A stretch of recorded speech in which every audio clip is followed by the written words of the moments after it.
अंजलि ने बचपन से कभी बाल नहीं कटवाए होते, जिस वजह से उसके बाल उसकी हाइट से भी लंबे होते हैं। एक दोपहर उसकी मम्मी अंजलि के बाल बांध रही होती है। सुन, लंबे बाल देखने में तो सबको अच्छे लगते हैं, लेकिन जब इनका ख्याल रखने की बात आती है ना, तो कोई तेरे बालों पर मेहनत नहीं करेगा। कुछ समय बाद ससुराल जाएगी, इसलिए क्यों नहीं इन्हें थोड़ा कटवा ले। कैसी बात कर रही हो मम्मी? आप मेरे साथ मेरे बालों पर मेहनत तो करती ही हो, और चाहे कुछ भी हो जाए, अब मैं अपने बाल नहीं कटवा सकती। और आपको वजह तो पता ही है।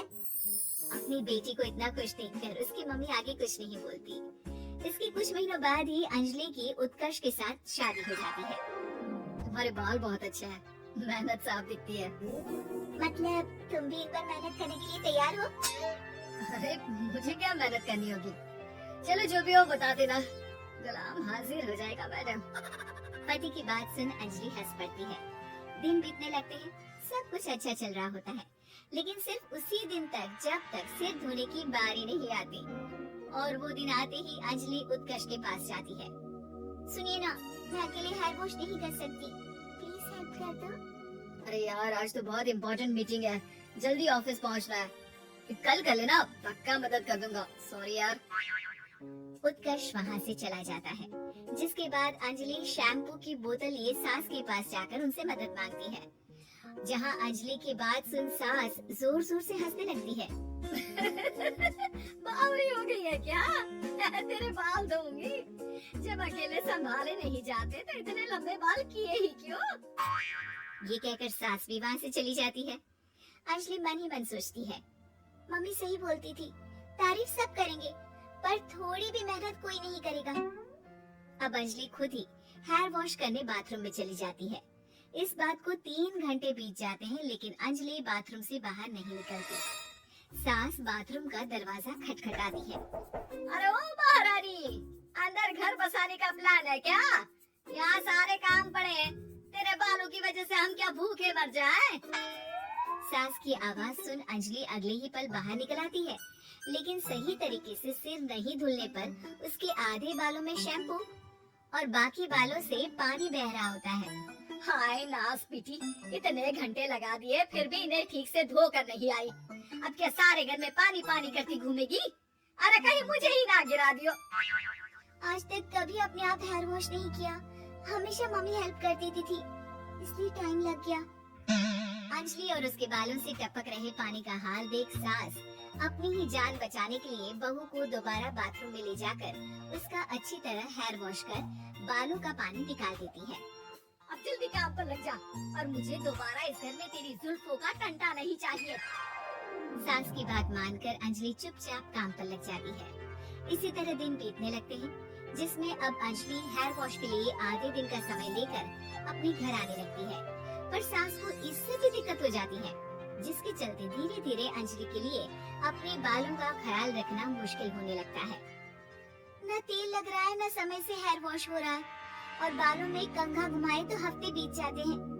मुझसे अपने बालों की ऐसी दुर्गति देखी नहीं जा रही। इसी तरह दिन और दिनों के साथ महीने बीत जाते हैं, जिसमें अच्छे से ख्याल नहीं रखने की वजह से अब बाल रफ उलझे हुए होने के साथ साथ हेयर फॉल भी शुरू हो जाता है।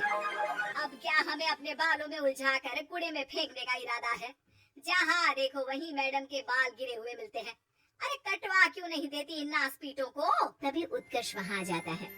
अरे कैसी बात कर रही हो माँ, आपके बोले बिना वो सब कुछ कर देती है, और बदले में जब सिर्फ अपने बालों के लिए जरा सी मदद चाहती है तो आप उसे ऐसी बातें सुनाती हो।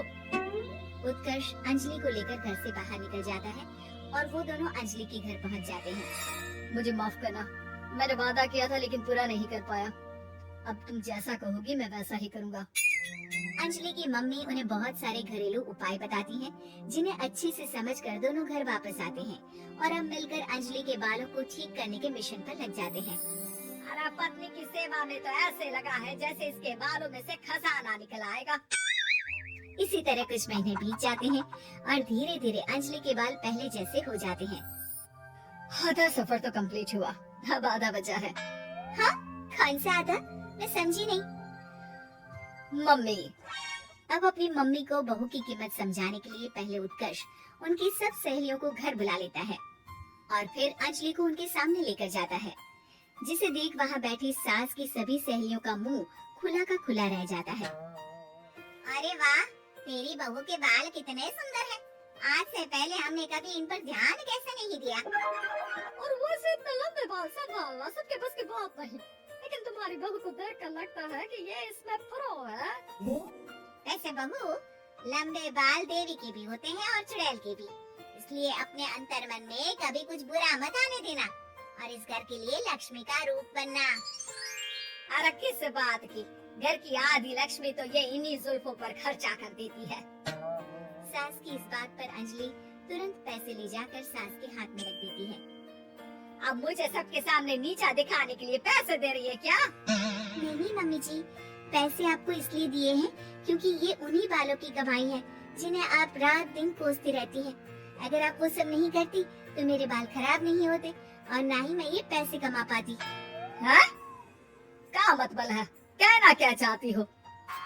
मैं शादी के पहले से ही एक हेयर केयर यूट्यूब चलाती हूँ, जहाँ शादी के बाद और बालों के हाल की वजह से मैं इनएक्टिव हो गई थी। पर उस दिन जब उत्कर्ष और मैं मम्मी के पास उपाय पूछने गए तो आइडिया आया कि अपनी हेयर प्रॉब्लम्स ओवरकम करने के साथ साथ इस प्रोसेस की वीडियो बनाकर उसे भी यूट्यूब पर डाल दूं तो। और अंजलि के इस आइडिया से वीडियो हिट हो गई, चैनल के सब्सक्राइबर भी बढ़े, साथ में व्यूज और पैसे भी मिले, जो इसने आपको देने के लिए सोचा। बहू की बातें सुन सास को अपने बर्ताव पर पछतावा होता है और अब सास, बहू और पति सब मिलकर हेयर केयर और यूट्यूब चैनल पर काम करने लगते हैं।